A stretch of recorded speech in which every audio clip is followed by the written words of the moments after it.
All right, I'm out in a foresty area. We're going to try to do some astral photography before it gets light out.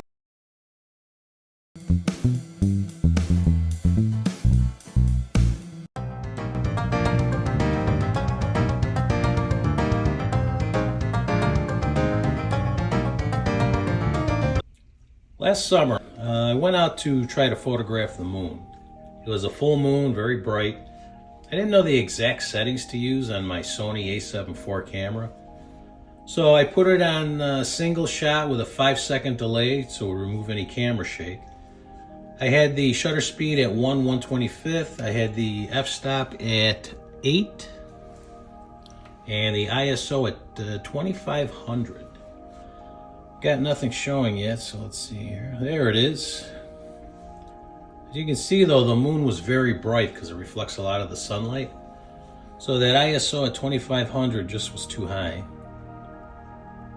Drop it down, there it is at 1250, it looks a lot better. Then again at ISO of 800, looks even better. And one more time, we dropped it down to 640. Now, this is the bright full moon. And notice the stars in the picture. Here I've got it at 500. That seems to be the sweet spot right there. So shutter speed 1/125, f-stop 8.0, and ISO of 500. And I put those in my iPad for editing purposes.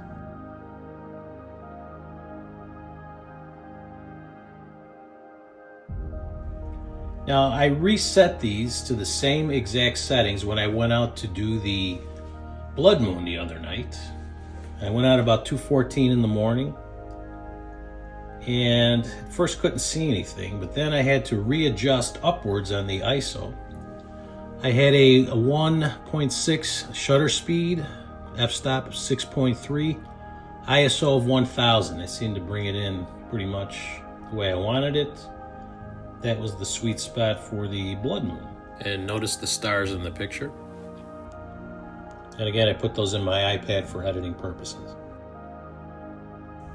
As you can see here for the camera, I had it set on P.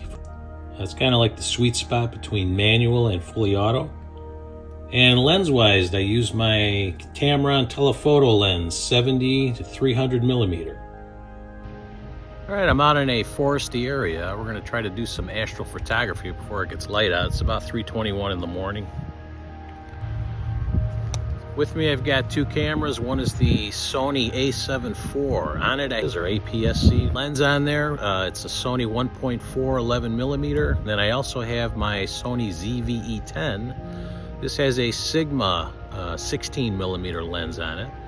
So it's an equivalent of about a 24 millimeter lens on a full frame camera. I'm going to take some photography here. I'll put the settings down on the video itself, and let's see what we can do. Now I have to say that it's really hard to see the stars on the little viewfinder on the cameras, so I had to keep adjusting the settings.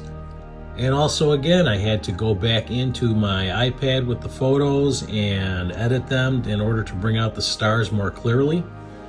And as you can see, sometimes they came out okay and sometimes they didn't. But all in all, it was a fascinating experience. I really enjoyed it.